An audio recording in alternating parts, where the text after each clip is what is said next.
I debated whether to make this video because what I am about to tell you is something many doctors rarely say clearly. I have to be honest with you about something. If you are retiring after 60, there are 5 things your doctor should check before that chapter begins, and too many people are being reassured instead of truly examined. It starts with habits that feel almost embarrassingly normal. You sleep a little later, keep the same pills in the same organizer, postpone one appointment until after the retirement paperwork is done, and assume that feeling mostly fine means your body is fine too. But what I discovered, and what I now know from years of watching this happen, is that the season that looks like relief on the calendar can become the season hidden disease gets room to grow. I once saw a newly retired patient who thought he was just adjusting to slower mornings. He was not. He was walking around with silent damage already underway. And if blood pressure, blood sugar, kidney function, bone strength, and colon changes are not checked at the right moment, the first sign can be a stroke, a fracture, or a diagnosis that should have been caught sooner. And here is what I should have told my patients years ago. Retirement changes your routine in a weekend, but your biology does not politely reset with it. The body carries forward everything that was building before the farewell lunch, the final commute, the last paycheck, and the well-meaning promise that now you can finally relax. I had a patient, a retired machinist in his late 60s, who told me he thought retirement would be the first time in years his body could breathe.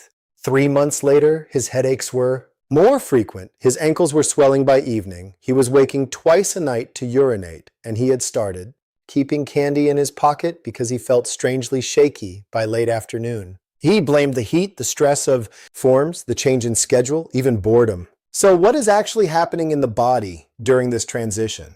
Before I answer that, you need to understand something deeply uncomfortable about aging. After 60, organs often become less forgiving. At the exact same time, symptoms become easier to dismiss. Arteries stiffen. Muscle mass often falls, which affects how glucose is handled.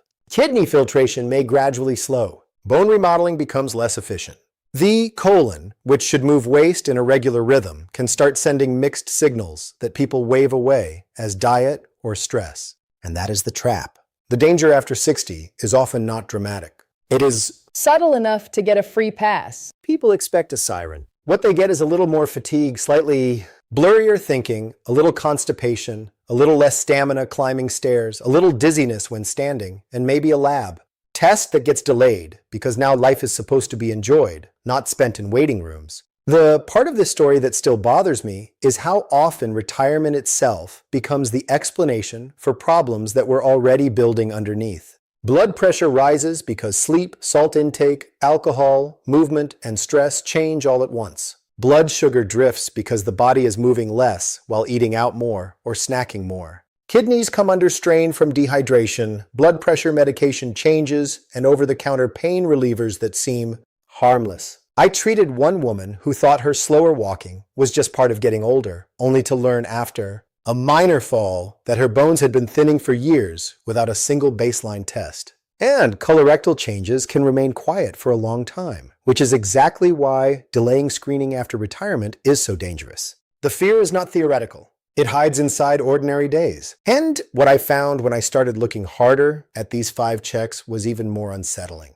And the scariest part is that almost none of this feels urgent, while it is quietly becoming urgent behind the scenes. What changed everything? For me, and what should change everything for you, was realizing that these 5 checks are not separate little tasks. They are 5 windows into the same aging body. And when one view looks wrong, the others often tell you. Why? I remember a recently retired school administrator who came to see me because she felt foggy by 10 in the morning and unsteady when she turned too fast in the kitchen. She thought it was lack of sleep and maybe just retirement brain? It was not. So, what links blood pressure, blood sugar, kidneys, bones, and the colon strongly enough that a doctor should think of them together? Before I explain that, picture your body less like 5 isolated rooms and more like one older house sharing the same wiring, plumbing, and support beams. If pressure inside the blood vessels stays too high, the endothelium, the thin lining inside every artery, basically like the smooth inner surface of a hose,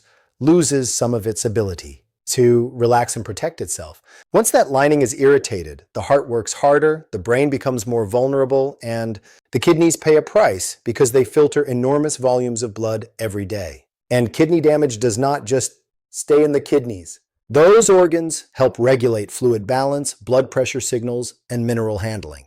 When kidney function slips, the whole system feels it. Then there is glucose. Insulin resistance means the body is not responding to insulin as efficiently, which is basically like having a key that still fits the lock but no longer turns smoothly. Sugar lingers in the bloodstream longer than it should, and over time, that roughens blood vessels, strains nerves, and adds stress to the kidneys. I had one patient, a retired bus driver, who swore he did not have diabetes because he was never a dessert person. His A1C told a different story, and so did the tingling in his feet he had written off as age. Bone seems different until you remember that bone is living tissue. Osteoclasts break old bone down, osteoblasts build new bone up, and after 60, that remodeling balance can shift, especially with hormonal changes, lower muscle loading, chronic inflammation, or poor vitamin D status. Think of it like a house where the repair crew is now showing up slower than the wear and tear. The colon matters for a different but equally sobering reason. Polyps can grow quietly for years before becoming cancerous, and early colon disease may show up only as mild anemia, subtle bowel changes, or fatigue that gets blamed on sleep. That is why understanding matters. This is not random aging. It is a pattern.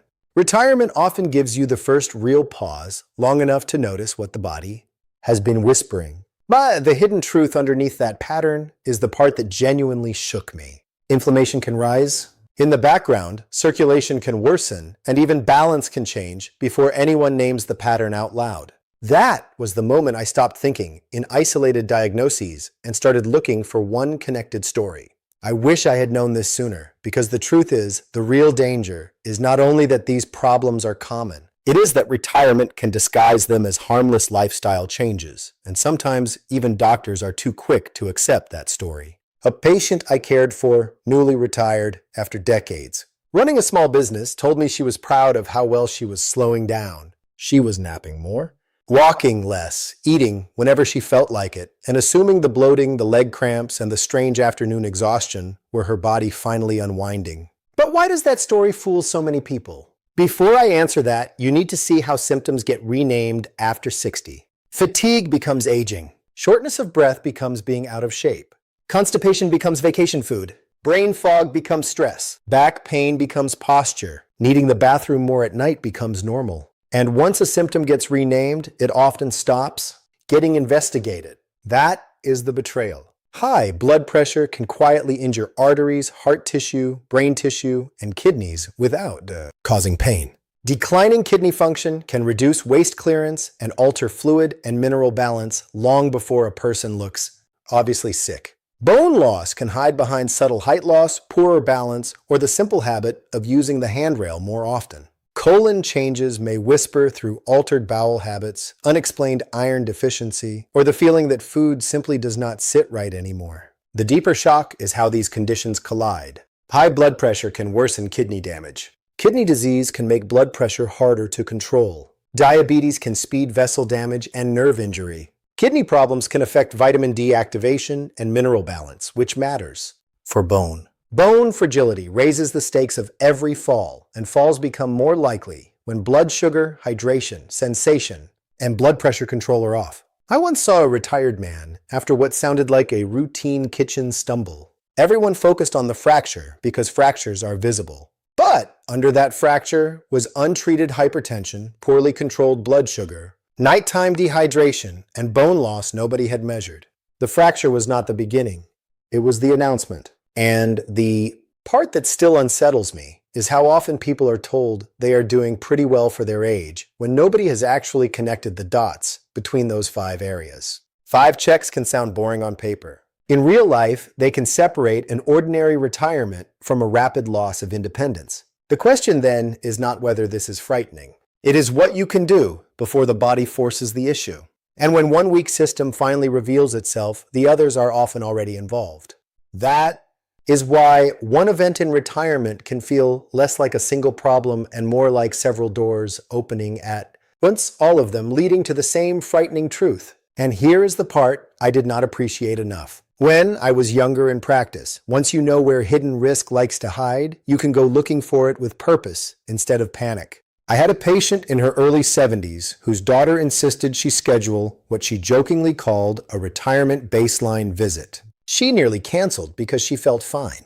That appointment uncovered elevated blood pressure, worsening blood sugar, reduced kidney filtration, and bone loss she never would have guessed were happening together. So why these 5 checks and not 15 others? Before I answer that, let me be precise. These 5 matter because they are common, often quiet, deeply connected to independence, and measurable before they turn into crisis. Blood pressure is first because hypertension often does damage silently, and a rushed single. Reading is not enough if your routine, sleep, activity, or medications have changed. Blood sugar is second because retirement can reshape how and when you eat and move, and metabolism notices even when you do not. Kidney function is third because kidneys are vulnerable to both aging and the very conditions many older adults already have, especially high blood pressure and diabetes. Bone health is fourth because the consequence of missing it is not just a number on a scan. It can be the fall that changes everything. Colon screening is fifth because colon disease is often most treatable before symptoms appear, and too many people assume no. Obvious bowel problem means no danger. I treated one older patient who was absolutely certain she would feel it if something serious were wrong in her colon. What she felt instead was only mild fatigue from anemia. This is where curiosity matters. Ask your doctor whether you have a true baseline in each of those 5 areas, not just a vague impression that things are probably okay. Ask whether your current medications still fit your current life. Ask whether weight change, lower activity, more alcohol, poor sleep, or regular anti-inflammatory pills may be shifting these numbers in the wrong direction. Ask whether your family history changes how aggressive your screening should be. The point is not to become suspicious of everything. It is to stop being passive about the things most likely to steal strength, mobility, and peace of mind. And once you have those answers, the practical next steps become much clearer. A true baseline means numbers, timing, history, and context. It means knowing not just that your blood pressure was checked once, but whether it is stable. It means knowing not just that you had blood drawn, but whether your glucose pattern is shifting, whether your kidneys are leaking early warning signs, whether your bones are sturdy enough for the life you want, and whether your colon screening is actually current rather than assumed. That kind of clarity does not steal peace. It protects it. It also means asking what has not been checked recently enough to deserve your confidence, clearly and honestly. And here is what practical action looks like in the first half, because vague advice is one of the reasons people stay stuck. I had a retired accountant tell me he left appointments feeling reassured but never really informed, as if everyone had nodded politely around his risks without naming them. That happens more than you think. So where do you begin when you want this handled properly? Before I answer that, remember that a real retirement health visit should not be treated like an afterthought squeezed in at the end of a cough appointment. It should be its own conversation. Start with blood pressure. Ask for more than one reading. If the first number is high, ask whether home readings would give a truer picture, and ask what trend would concern your doctor most. Blood pressure is hemodynamic force, basically the pressure of blood pushing on vessel walls all day long. And if it stays elevated, silent wear accumulates even when you feel perfectly normal. Move next to blood sugar. Ask whether you need fasting glucose, an A1C, or both, especially if your weight, activity, or meal timing changed after retirement. A 1C is simply a way of estimating how much glucose your red blood cells have been exposed to over about 3 months, which is like reviewing the whole season instead of one afternoon. Then talk about kidneys directly. Ask in plain language how your kidneys are doing. Ask about creatinine, estimated filtration, and whether urine testing has shown protein, because albumin in the urine can be an early sign that those filters are under strain. The kidneys glomeruli work like microscopic coffee filters, and they can lose function gradually enough that people feel nothing until the decline is no longer small. I treated one man who was taking daily pain pills for his knees and had no idea those tablets could quietly add stress to kidneys already dealing with high blood pressure. This first half of the plan is about getting the numbers that reveal the invisible. And the second half matters just as much, because numbers alone do not protect your future if nobody helps you act on them. Bring your home readings if you have them. Bring a list of when dizziness, swelling, headaches, thirst, nighttime urination, or leg cramps tend to show up. Ask whether your medication timing still makes sense now that your days look different. Ask whether hydration, alcohol, sleep, or salt intake could be distorting the picture. Good prevention is often simple, but it is rarely accidental. It comes from putting clear questions in front of a doctor who is willing to answer them honestly. Bring the actual pill bottles if you can. Bring the blood pressure log if you have one. Bring honesty about what retirement has changed. Write them down beforehand. No guesswork. The part of this story that gives me hope is that the second half of the plan is where people usually start to feel power return. I had a retired pastor tell me he expected another lecture about healthy living. Instead, once we talked through his bone density, balance, colon screening history, and medication list, he finally understood why he felt more fragile than he admitted to anyone. So, what should happen after the blood pressure, blood sugar, and kidney conversation? Before I answer that, hold onto this. The goal is not to become a full-time patient. The goal is to protect your freedom while you still have room to protect it. Ask about bone health with the same seriousness you would ask about your heart.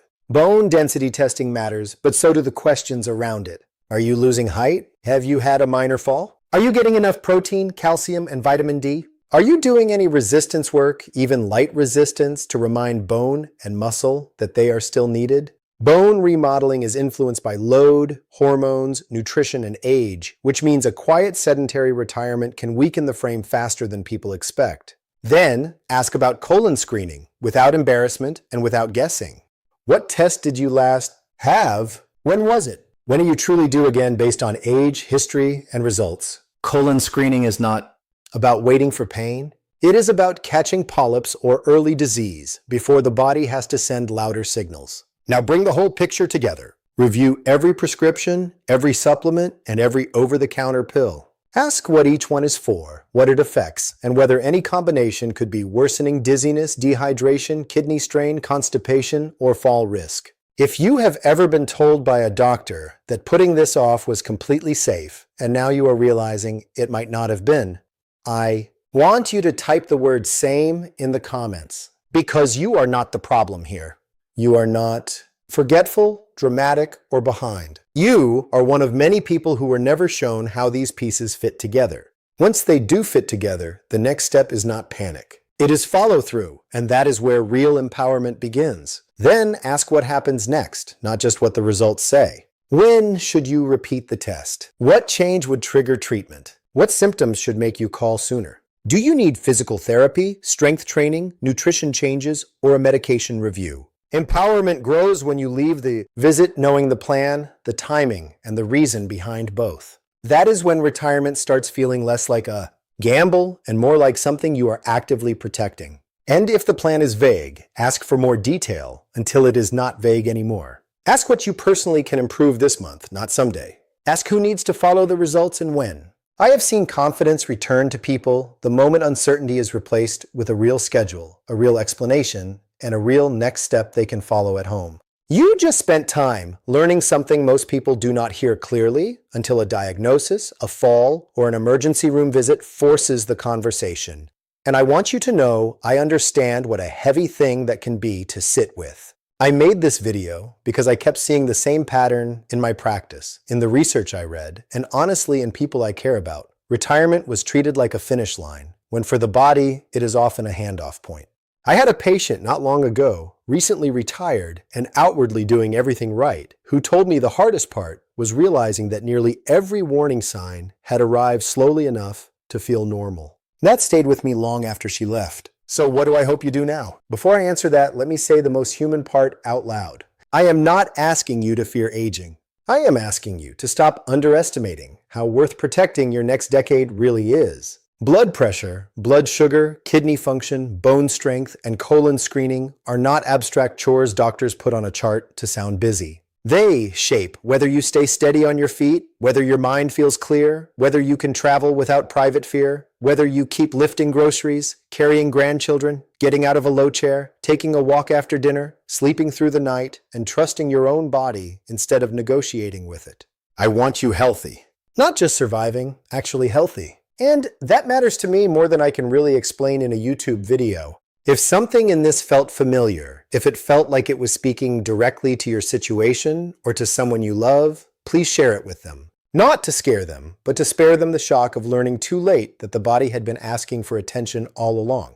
And if you want to keep learning together, stay with us. I will be here. I will keep telling you the things I wish more people had heard before the crisis, before the fracture, before the scan, before the colonoscopy that should have happened sooner, before the blood test came back wrong, and before one ordinary morning became the day everything changed. And I want you to hear one more thing, especially if you are sitting with a knot in your stomach right now. Finding a problem early is not failure. It is a second chance. One careful appointment, one honest conversation, and one updated plan can change the direction of the next 10 years more than most people realize. You are not trying to become perfect. You are trying to stay present for your own life with as much steadiness and dignity as medicine can help you keep.